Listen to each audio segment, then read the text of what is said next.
Chapter 35 Invitation to Sahastrarjuna. Om Shri Ganeshaya Namaha. Mudgalacharya continued the narration. Kartavirya ruled his kingdom with righteousness, political wisdom, and protected his subjects. Thereafter, with his prowess, he defeated all kings and became a sovereign monarch. With his powerful army, he ruled all the 7 continents of the earth. Devas respectfully named him Sahastrarjuna. There was no one like him in the Kshatriya race. Devas residing in Swarga were fearful that he would conquer Swarga as well if enraged. He had an immeasurable army. The whole world was encompassed by his success and luminosity. Once he was on a pleasure trip in river Narmada with his wife. With his 1,000 hands, he obstructed the flow of the water of river Narmada for amusement.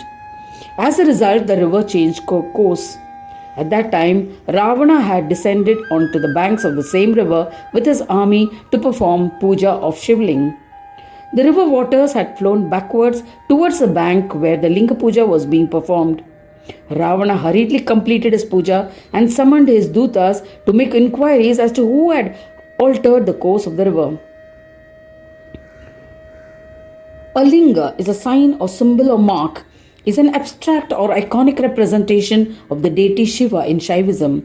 The linga is often represented within a lipped, disc-shaped platform called a yoni that symbolizes goddess Shakti. Ravana said to his messengers, "O Dutas, find out who has made me angry. My daily puja has been interrupted, making me infuriated. I shall kill him." The Dutas left hurriedly and were astonished to see Kartavirya. They informed Mahadaitya Ravana. Ravana was filled with wrath. Ravana, along with the 6 ministers, stormed the place where Sahastrarjuna was indulging. Seeing Ravana unexpectedly, the mighty Sahastrarjuna picked up his mace and, still clad in wet clothes, started fighting. A fierce duel using their maces ensued. Sahastrarjuna battered Ravana with his mace. O Daksha, he shattered Ravana's protective shield and Ravana fell on the ground helpless. King Kartavirya captured Ravana and took him to his court. He held him in bondage in his assembly and mocked him. The king would play with his 10 heads every time he passed him. Just then, coincidentally, Pulastya Muni arrived. The king offered his pranams to the illustrious Ganapatya Muni and respectfully performed his puja. He offered a sumptuous meal. He bowed to the Brahmin and stood before him. Pulastya Muni, who was aware of the events, said to him, "O king, release Ravana. He is my beloved grandson. O intellectual one, grant that you will always be his friend as a boon." Sahastrarjuna accepted his command and released Ravana. Pulastya Muni blessed the king and departed. Such was the valiance and righteousness of Kartavirya. It is difficult to describe entirely the glory of his magnificence. Kartavirya set off to conquer the universe. On his way, he mercilessly battered the ocean. Sagara was torn asunder. Kartavirya performed innumerable yajnas, distributed his wealth through donations. The sound of Swaha, Swadha and Vashatkara delighted the Devas. During yajnas, he fulfilled all the demands of Brahmins. Swaha and Vashatkara is used in Homa or yajnas to offer sacrificial oblations to gods, whereas Swadha is used to offer sacrificial oblations to Pitras or mains. He taught his subjects to adhere to their own Dharma. The distinguished king was always engaged in the worship of Ganesha. He was fond of Tirthas and Devas. He was a favorite of all Ganapatyas. Once Kartavirya reached the Mayura Kshetra during a yatra. He stayed at Mayura Kshetra for 1 year. He invited several Brahmins who were well versed in Vedic mantras and through them installed an idol at Mayura Kshetra and named it Pravalagananatha. Thereafter, the king performed its puja. In this manner, the king worshipped Ganesha through various ways. The king attained fame and glory in the 3 worlds. As a consequence of performing Chaturthi Vratas, he had become lustrous. Since he had been without limbs before, he was appreciated and acclaimed to a greater extent now. He was venerated even by Devas. He became conceited as he possessed divine knowledge.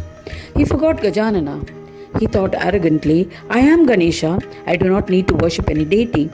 O Lord, as a consequence, obstacles befell on Sahastrarjuna, one after another. Listen to the events that unfolded. O distinguished one day Sahastrarjuna went with his army for hunting in the forest. He and his soldiers were wearing black clothes. He killed many deer and sent these animals back to his town with his dutas. He wandered in the forest. Suddenly he came across a majestic ashram.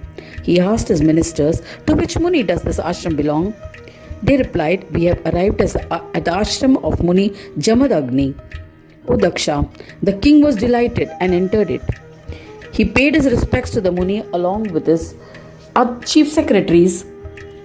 The illustrious Kartavirya said to the eminent Muni, O Mahayogi, my birth, knowledge, lineage, parents, etc. have all become blessed by the darshan of your holy lotus feet. The Rishi then arranged for an asan for the king, and his disciples paid their respects and welcomed him. The Muni inquired as to the reason for the king's visit. He was aware that the king was an incarnation of Vishnu in his Amsha form and especially paid obeisance unto him. O Daksha, King Kartavirya then respectfully said, by your grace I am prosperous. O eminent Muni, I am hunting in the forest, and due to earlier merits, I have been blessed with your darshan. As a result, my associates and I have become purified. There is no doubt about it. We are content after receiving your darshan. Now please permit us to return. O intellectual one, I shall return to my town along with my army. Your proficiency in yoga and penance is unparalleled. Jamadagni was pleased and said to the king, you are a fractional Amsha of Vishnu. You have accidentally arrived at my ashram at noon. Hence I pray to you to have a meal offered by me before you depart. The king bowed to him and replied, O Swami, my army has been roaming in the forest and the soldiers are hungry. How can I eat when they are hungry? It's not possible for you to feed the entire army. Hence, O Yogendra, please grant me permission to return. I shall immediately proceed to my town with the army. Jamadagni reassured the king, O mighty king, do not worry. I shall arrange for food for your entire army. I have dominion over the entire universe due to the powers attained through penance. So, O king, all of you, please proceed for a bath to the river. Sahastrarjuna agreed. He was astonished. He paid his respects and went along with his army to the river for a bath. Thus ends the chapter 35 titled Invitation to Sahastrarjuna. In the third khanda of the Purana Upanishad, Srimad Mudgal Puran, describing the legends of Mahodara, dedicated to Sri Gajanana. End of chapter 35.